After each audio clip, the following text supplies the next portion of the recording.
Good morning, good morning, good morning, good morning.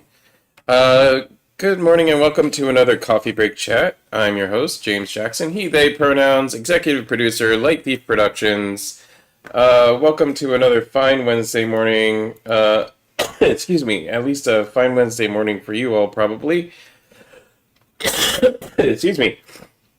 I have a bit of a summer cold, and it is a Friday afternoon for me right now, and for my guest, who will be joining me. But we're pre-recording this so that you all can watch on a fine Wednesday morning. Unlike as per usual, your comments and live reactions won't necessarily be seen by us. We'll try and make it online to respond to comments as far as from our devices when we're not at the computer, but we may or may not respond to those, and we will have no way to respond to your comments on air as far as what we're talking about. But all that being said, I think we'll have a fine show for you today. Um, Today we'll be talking about Meanwhile, back from hiatus. That's us. We've been on hiatus all summer, but it's a new season. We're going to talk about the Philadelphia mayor's race. We're going to talk about Atlanta, and we're going to talk about No versus Rose City Antifa. And we're going to talk a little bit about J.K. Rowling. That's because our special guest is Mitchell Nease. Mitchell Nease has a show called She Who Must Not Be Named. Welcome, Mitchell, to the show. And please introduce yourself, your pronouns, and what it is you do. Hi, I'm Mitchell Nease, they, he. I am a theater artist in Philadelphia, and I'm currently getting ready for a show that I am the creator and performer of in the Philadelphia Fringe Festival and Cannonball Festival called She Who Must Not Be Named, which is a work of Buffon, which is a form of grotesque clown that celebrates the art of mockery in order to examine what J.K. Rowling and her escapades into the gender critical movement have been, and the harms that she's caused to the trans and queer communities. Cool. Can you explain a little bit more about Buffon? What is Buffon? Like Yeah. how a lot of people find clowns grotesque to begin with. What is grotesque clowning? Sure. So I guess when I talk about clown, I'm talking about like art clown, not like scary clowns in the media. But I am currently about to start my last semester in my MFA in devised performance at the Pig Iron School, um, which is all based in the pedagogy of Jacques Lecoq, uh, a French theater tradition. Um, and it's based in examining the world around us, and a lot of mask work that builds up to the world's smallest mask, which is the red clown nose. But along the way, we also stop in the Buffon, which is I call it a grotesque clown. It is a otherworldly creature, really. The lore, the mythology is that they are the wretches of that time in France. They're the disabled, the queer, the disfigured, and they present, as my costume in the back, these padded out, distorted forms that return from their exile to the swamps once a year to put on a show for the king, and they hear all of the gossip about what's been going on in the kingdom so that they can lay forth before them all of their hypocrisies and make them see themselves in a new light.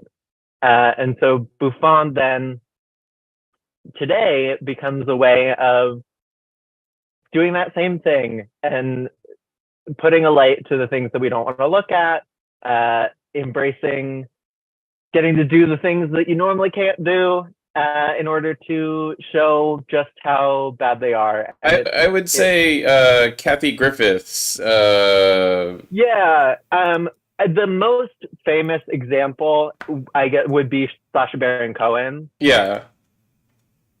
He was a student of Gallier, who is kind of the preeminent Buffon teacher. And I would also put like Ziwei and her style of interviewing as a form of Buffon that's really meant to jab a little bit. Another example would be there's a famous Buffon performer called the Red Bastard, and he does it in a red suit, but it is also for my very, very present people that are watch Drag Race All Stars, whether or not what your feelings are on Jimbo, their white padded out thing that they did the lip sync in, that is a form of Buffon. And you can see in that performance that it was all about mocking the art of what they were doing in that performance. So that's a very situational kind of context of it. Yeah. Awesome. And the reason I said Kathy Griffiths is the cut off head shot that she did. Yeah. Um, yeah, I would definitely count that. yeah. What? So, I mean, obviously, my politics leans towards, like the validity of Buffon as a modern way of addressing really just famous people. Like, I guess, fame and the wealthy are the modern kings of our day as far as the modern aristocracy. So I guess that's I mean, to me that's a perfectly valid use of Buffon. I don't know why, it's interesting to see the kind of violent reaction people have to it sometimes. Yeah. Yeah. I mean, it is traditionally that was part of the deal. Buffon went out knowing that they're either going to get you, you're going to laugh and clap and love them, or you're going to stone them to death because they crossed the line. And one of my teachers at Pig Iron and a great clown teacher, Giovanni Fustetti from Italy, he talks about how like it's maybe the one form that can break through to people right now, because it is just so over the top and absurd in a way that people can see themselves in a way that you can't in like realism. Mm-hmm. Let's go to recent events. Would you say there's been any Buffon reaction to like some of the more recent events, say the sinking of the submarine? Yeah. I mean, that would certainly be ripe territory for a Buffon performance. Yeah. I mean, our whole, I would say internet culture nowadays is Of really the submarine, like a form of this art form, because it's all about kind of mocking the bastards of society. And we see meme culture and all of this as like a form of dealing with the world by making fun of it. and by laughing. The way to not cry and fall apart is to laugh, giggle more than you suffer, and Mhm. it's sorry, lost my train of thought. The cough, you got me with the cough. Sorry. No, yeah, you just gotta giggle more than you suffer, and like it really is similar to artistic responses to the days of yore. I mean, like, you think of the art movement in response to World War One and senseless violence turned into surrealism and absurdity, and like as a response to meaningless violence. Like, art always responds to current events in a way that is like, oh, what can we do about it? And I can't do anything directly to stop J.K. Rowling, but I can sure as hell make fun of her. And no, she's not the end all be all of transphobia, but she sure is somebody that is treated like a god by that community. And I mean, so, that's one thing I find interesting. The quick response of a lot of my peers to like the transphobia of J.K. Rowling. Uh, there's always a progression when like when there's a heel turn, when your heroes becomes villains. But there's always a progression, like some excuse making, etc. But I found interesting the rather quick response of a lot of my peers to this in just literally just divesting themselves of that part of their entertainment. Their and some of them, like their personality was really built around that intellectual property because like that was key to their growth. That was key to their teen and early 20 years.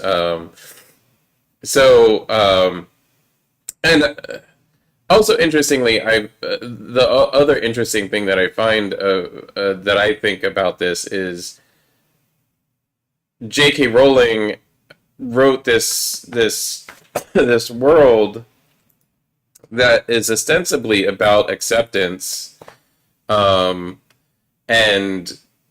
it has repeated cautionary tales about like not accepting things that are different than what you would expect, and yet she chooses the hill of transphobia to die on. I don't quite understand. yeah.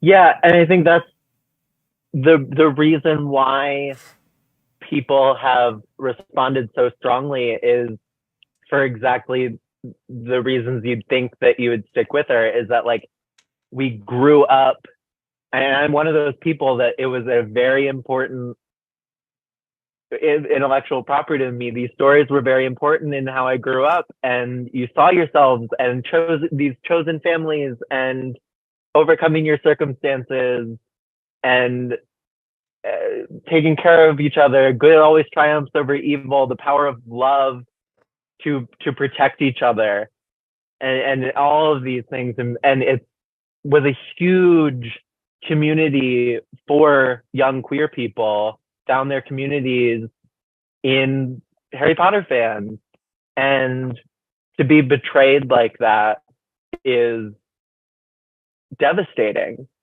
And it, it's just really sad. And so part of the work for me, and I like say this as part of my description of the show, is it's like part of it is a ritual in me releasing this franchise from my life, um as something that I no longer need in my life, because I've gotten what I can out of what it was, and now it is no longer that thing. And, you know, we look back on the stories now and realize that there were always problems.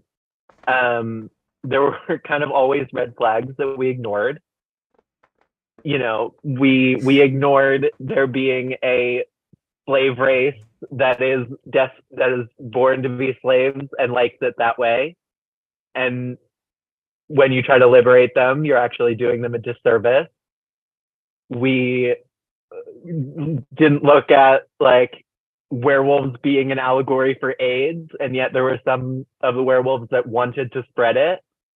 We ignored all of the anti-Semitic tropes in the goblins running the banks. We ignored terrible naming of characters. The one black character that's canon being named Shacklebolt, Cho Chang, which with two surnames from different cultures. Like we ignored a lot along the way, and ultimately ignored that the resolution of the story was keeping things the way that they are and not changing the systems that no longer work for us, but just replacing one bad leader with a new one. The entire wizarding world is very resistant to systemic change. It is ultimately a very conservative society in that way. And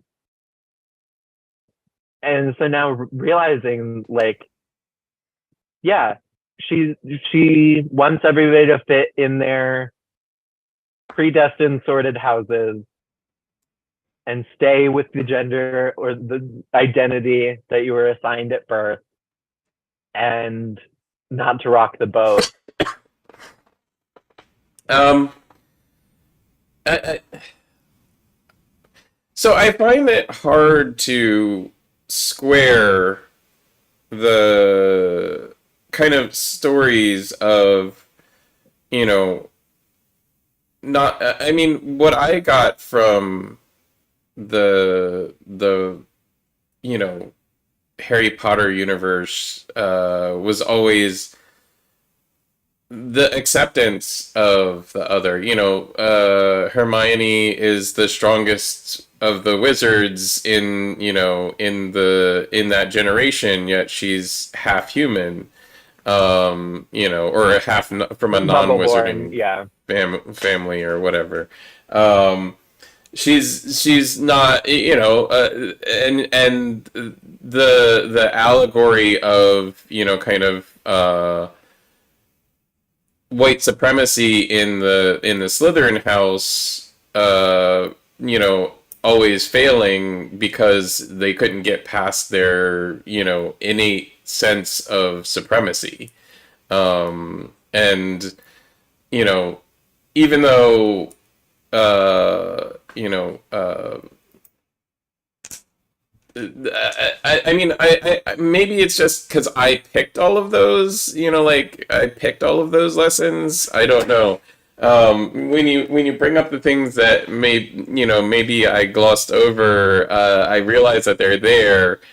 I don't necessarily, I don't know. I don't, you know, I also kind of go, well, you know, it is a white lady from England writing this, so obviously she's going to have some innate, Yeah. you know, misplaced ideas. Um, I don't know. At any rate, I hope, you know, like your exploration of this through clowning is helpful for people to, you know, like either accept, you know, what it is about J.K. Rowling that has caused harm to society in general, or, you know, accept it, you know, like move on, help them move on from having J.K. Rowling as a part of their life. Yeah. Where can people see this show? Yeah. Before I say that, I'm like, I'm not trying to take a franchise from your life. If those memories and that experience helped you as it did for me, take that and continue to live your life as a member of society that uses those values. And hopefully the lessons that you learned from that time in your life will allow you to not fall victim to the rhetoric that J.K. Rowling and people like her are spreading now. I want to make a line.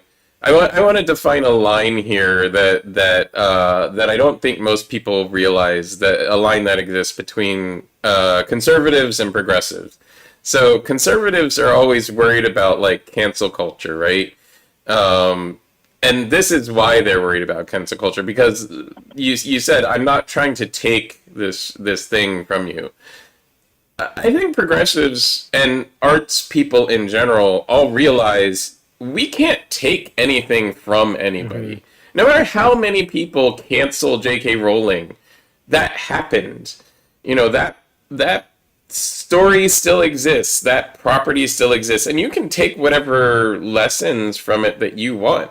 It's not, you know, and the same thing with religion, the same thing with white supremacy. The same thing with, you know, any of the things that we cancel, you know, or that any group of people wants to cancel. The same thing with Chick-fil-A. Chick-fil-A is still freaking there, okay? You want to go get waffle fries and a bad chicken sandwich? Go ahead. It's just that not everybody wants to, and not everybody wants to support that. Cancel culture isn't a boogeyman. Cancel culture isn't going to cause your things to disappear. Your things disappear because they're no longer valid. Like, things disappear when they don't have relevance to the general society. Malls, the shopping mall, there are no massive, you know, groups of people going to the mall every weekend any longer. And it's just because that doesn't fit our society now. Our youth aren't as mobile as they used to be. And our youth also don't have as much disposable income as they used to. The middle class has disappeared, you know, like it's gone. And I don't know where the rich people that like run these stores and create these venues and have these pieces of real estate think that, you know, that a bunch of teen kids are going to have money to spend on their stuff when they know they aren't paying, you know, like their employees enough to buy their stuff. So anyway, cancel culture is a line in the sand. Like it's like, yeah, I know, and you know, and everybody else that's progressive knows that you're not trying to take away J.K. Rowling from their lives. Yeah. There's no way to. There is no way to. The woman still exists. The woman, even if she was dead, would have to have existed. You know, there's too much of her essence in society for it to not have existed. I designed a lighting and still service the lighting system for the sign on Broadway for the Broadway play production of Harry Potter and the Cursed Child. So it still exists. Mm-hmm. It's still contributing to the economy. Take that money from her. Yeah. Take that money from her. I'm more than happy to. I mean, like, people are always like, don't you think that's a little, trepidatious to, you know, admit that you did the lighting for the sign? I'm like, no, I earned a lot of money from that, and I you know, like, the rolling company paid for it, so why, you know, like, anyway. Yeah. Anyway. Where can people see the show? Yes, so the show is part of the Cannonball Festival, which is a hub within the Philadelphia Fringe Festival. The show is at the Fidget Space in Fishtown, and it is September 16th and 17th. It is Saturday the 16th at 1:15 and Sunday the 17th at 3:45. You can find tickets online at phillyfringe.org/82632. That's what it is. 82632. Or just go to the phillyfringe.org website and search She Who Must Not Be Named. You can also go to cannonballfestival.org and look at the giant list of productions Cannonball that are shows. happening Yeah. in September. There is a lot coming. There is a lot coming this month. And a lot. It's amazing, and I'm really excited. So you have about 1 month to from this airing to see this show. Go see it. I hope you get sold out. It sounds like a fantastic show to see. I'm going to transition poorly because I don't have a good transition to the recent story last week in Atlanta. The Harriet 2, a paddle boat that goes on the river in Atlanta, was trying to dock at its designated dock space and waited for over an hour for a pontoon boat to move that was in its designated docking space. After about an hour, the captain of the Harriet 2 got off onto a smaller skiff and with a dockhand went over to their assigned space, their assigned dock space, and asked the occupants of the pontoon boat to move, which they had been asking the occupants of the pontoon boat to move for about an hour over the PA system. And then they began to move the boat because it's just a boat. It's tied up. It's a small thing. You can move it down the dock for somebody without damaging it. And they began to move the boat, and the occupants of the boat began attacking the captain of the Harriet 2. This wouldn't probably have been a big thing, but the majority of the passengers waiting to board the boat were there for a reunion of a high school party and were black. And the occupants of the boat were white and somewhat intellectually challenged, I would say. In posts that they made in response to them being called out on social media, they revealed that they thought of the folks that were trying to get them to move the boat as gorillas and other epithets for black people that were non-positive, shall we say. A bunch of racist white people decided to get in the way of a boat full of black folks and an all-black crew, which did not end well for the white folks, I have to say, and was very amusing for the rest of us. The black folks, once they got the Harriet 2 close enough to the dock, all jumped off, the crew jumped off the Harriet 2 and began to confront the folks that were on the pontoon boat, and the pontoon boat folks responded with fists, and it went from there. It ended with a folding chair, so we now have memes, lots and lots of memes. Memes, the new new form of clowning. There you go.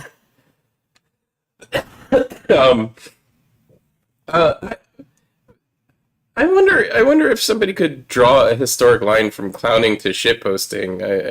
I guess it's. I'm a huge fan of video essays, so if anybody wants to make that video essay, I will watch it. Yeah, let's we should work on that. We should work on a video essay, clowning to shitposting. Clowning, grotesque clowning in the 23rd century. Yeah. In the 2300s.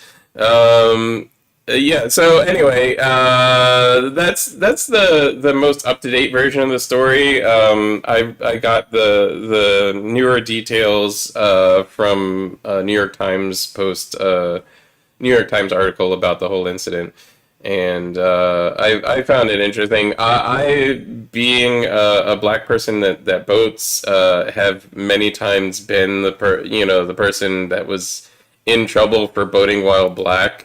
There's a whole article that recently came out about black boaters on the lower Chesapeake and how folks like my grandfather used to have to say that they were getting gas for the boss or getting parts for the boss's boat so that they could get services on the lower Chesapeake, where white supremacy is still a way of life. Um, it's not as bad as it used to be quite honest. It's I don't get pulled over by the Coast Guard or local police here for safety inspections nearly as much as I did when I was a kid on the lower Chesapeake. Um, but yeah, um, that being said, I do have to run my business and my boat very to the letter of the law. Otherwise, I know I would get in trouble, which is quite annoying because there's a lot of folks that don't run boating businesses to the letter of the law, and that helps them make more money than me. Um, yeah. Yeah. So anyway, white versus black on the water. Folks are making I saw a good video. Have you seen that video where the guy is selling folding chairs out of his trunk? No, I'll I have not seen that one. I'll try But I'll try and post the link. where did he get the folding chair? It wasn't from the dock. You must have brought it from home. Good for him. No, it's like practically a shot for shot of a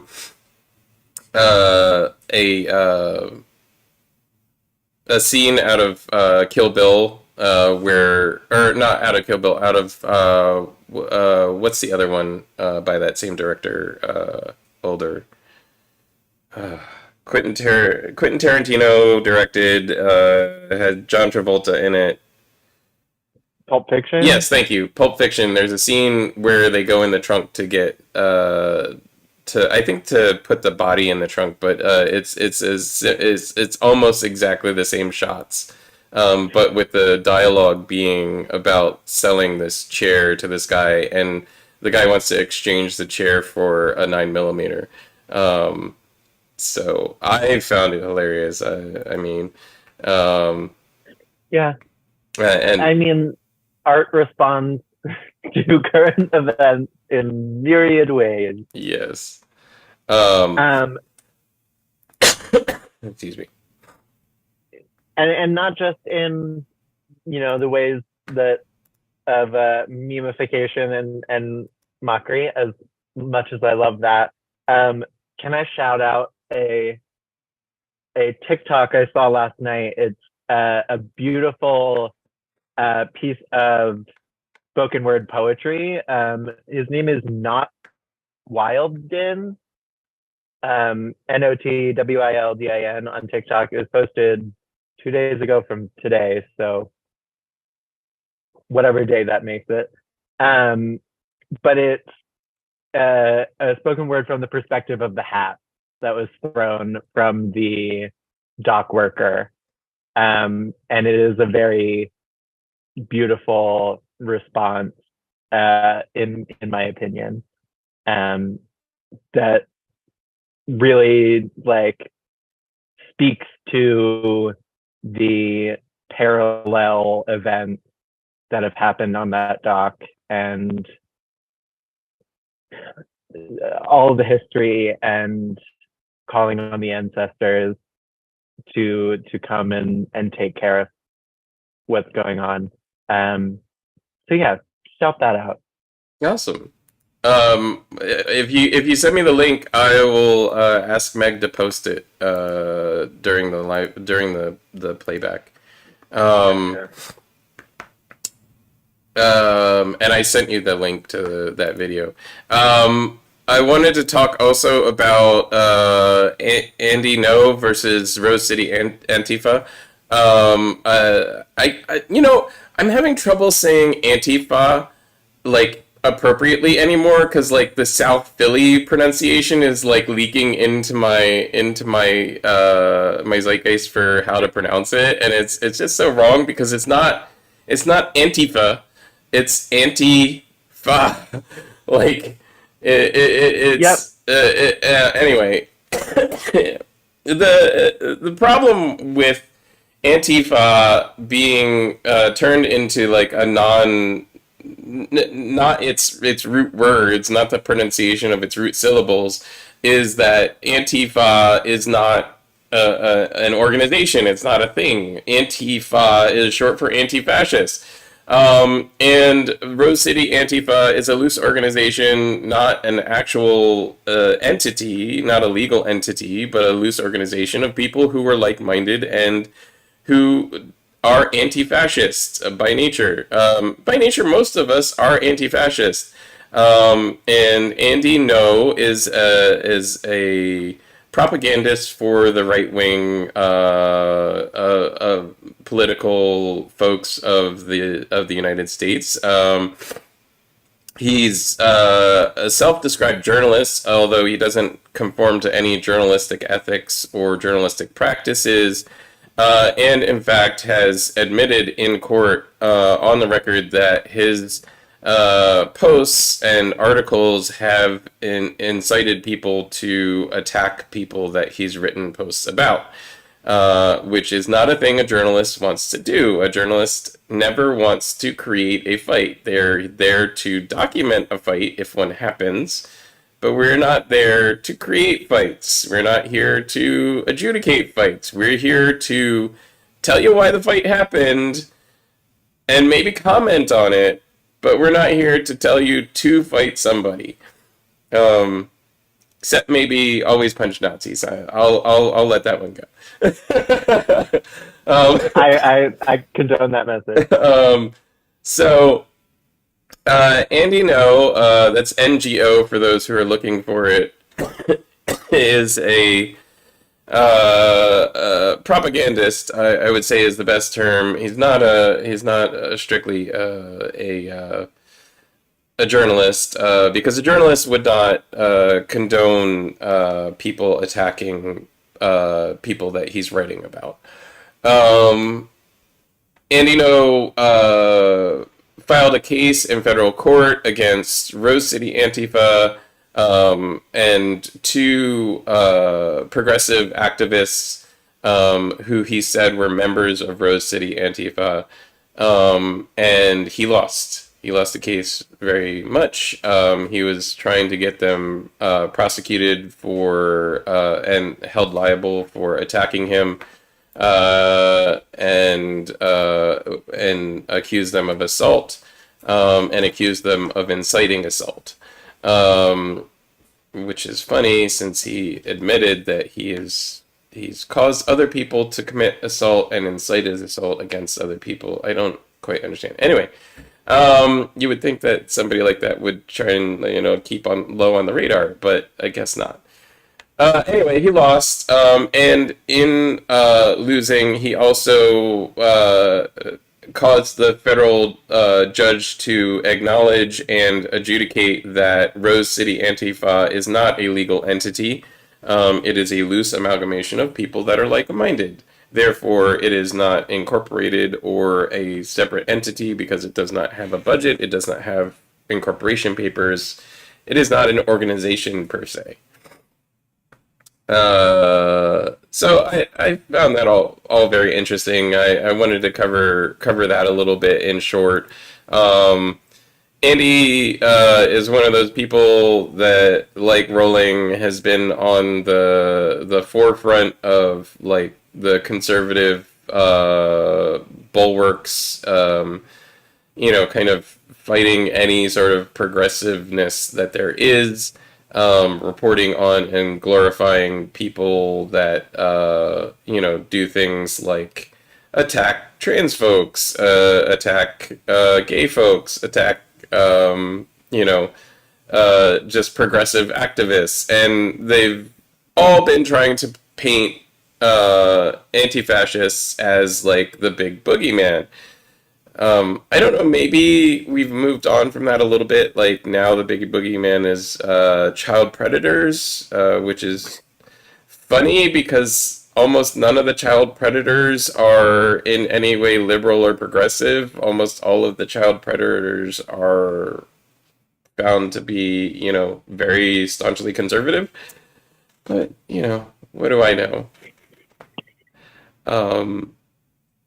I just, it's fascinating to me. I feel free to jump in wherever. I will go on a rant for hours. Yeah, I mean, I don't know the full details of what the attack was. I like very briefly Googled it and saw like the pictures of him covered in something. That's a milkshake. Great, love that. And a meme, because now people threaten Andy No with milkshakes all the time. I mean, it's reflective of.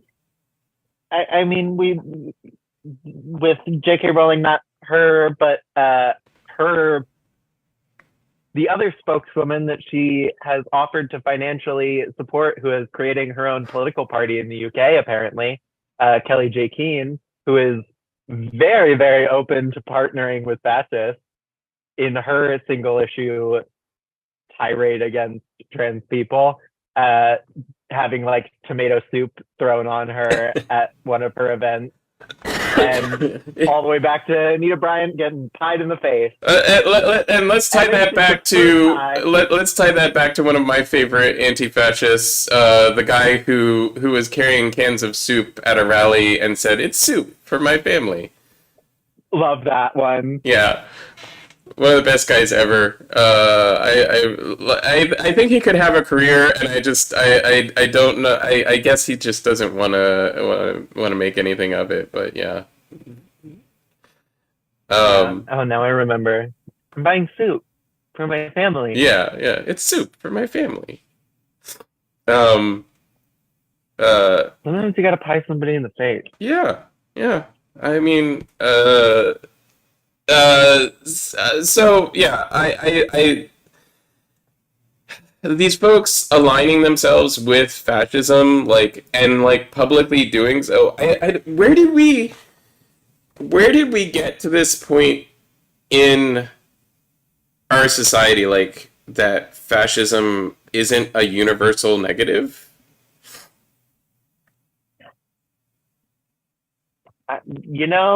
That is a good question. I think people really, in the case of Kelly J. Keane, it's like people are willing to put aside their own opinions on other issues in order to go after their one issue. And in that example, she has been happy to partner up with the alt-right and fascists and literal Nazis to push forward her single issue movement. But okay, I mean, let's look a little closer to home. Ron DeSantis, governor of Florida. For the second time, he's dismissed without due process a district attorney from his state, a state district attorney, from their office, and no due process, no democratic process. There's no he appoints the next district attorney. How? I mean, when does the federal government step in and go, "Oh, hey"? It's cool that you want to run a fascist regime in the state of Florida, but yeah, we fought a war over this, actually a couple, and fascism lost every time. It's just generally not how we want our society set up. Yeah. Uh, there are people smarter than me. I don't. I mean, the reason why I always go through politics on this show with artists is because I think artists are some of the most brilliant people on the planet, whether they admit it to themselves or not.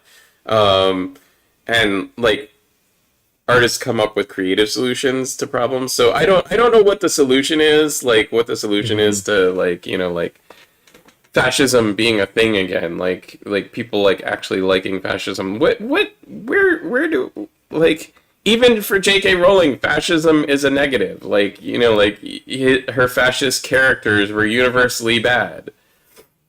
How I don't know. Yeah.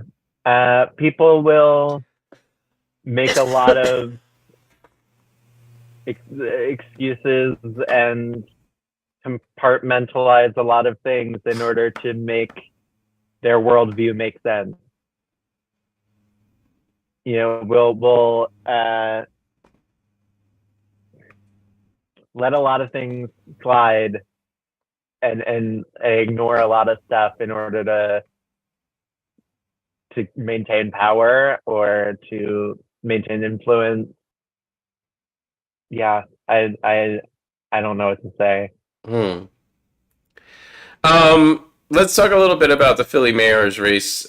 Speaking of um, an interesting bid for power.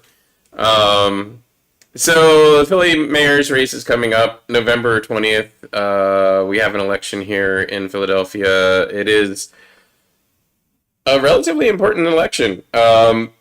But the political understanding is that the election is already over. It's almost guaranteed that the Democrat will win. The Democrat nominated for mayor is Sherelle Parker. Sherelle Parker is a black woman. She is a member of the LGBTQ community. And other than that, she doesn't match with my politics as progressive at all. She's very pro cop. She's very pro incarceration. She's very pro law and order. Um, and she seems to be calling for increased funding for the Philadelphia Police Department as well as a number of other areas of spending that I, as a taxpayer, don't agree with, as well as having no plan for spending in the arts or on education, which are key areas that I, as a taxpayer, would like to see spending in. Her opponent in the general election is David O. David O is a member of the Asian American community. He is second generation Korean American. He served in the armed forces. He is a Republican. And for whatever reason, a lot of his politics and my politics actually align. He has a spending plan for increasing spending in the arts to better the Philadelphia economy. He is a signatory and designer of several bills that I supported through his time in office in the city council. And I mean, for what it's worth, he is also pro cop. But he does seem to be a little bit less pro cop than Sherelle Parker. Um, I don't know if that's actually true. We've been trying to get both of them on air and in interviews. We'll hopefully have them on before the election. And we hope to host a debate between them. But we'll see what we can do. I'm a small organization, a party of two. But anyway, We'll see what we can do. I wonder what your thoughts are on if you've considered this upcoming mayoral election. Any thoughts on either of the candidates? Any thoughts on their positions? Um, I am surprised to hear a lot of this. I mean, I guess I'm guilty of kind of assuming that things were going to go okay, and knowing who you're going to vote for and kind of falling in line, and their actual policies do catch me by surprise. um it's difficult. I mean, it is certainly, I guess, easier to hold a leader within your own party accountable than to try to influence across the aisle. That's one of my like first reactions. Um, and just like in terms of optics and like the a precedent of like Philly going red is sort of scary as an idea, in like setting a weird precedent. Um, yeah, I will need to educate myself more on this issue. One of the interesting things to me in the past few months has been the lack of public-facing events by Cheryl Parker. Um, she's been nowhere on the public map. Like zero public events, zero in-person events. And immediately following her win, actually didn't do her acceptance speech or her vote her nomination party. Mm-hmm. She was having medical issues. That's all fine and good. You know, everybody gets sick sometimes. I'm sick. Um, have been sick all week. Things fall by the wayside. But David O has been out there and has had public events, and it's been a good couple of months now. I would think it would be important. I think David O is playing a very good political game here because we're coming off of Mayor Kenny, who has been kind of incognito.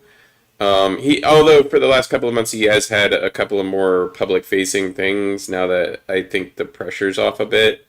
Um, but yeah, we're coming off of a mayor who was accused pre primary of being MIA in office. Um,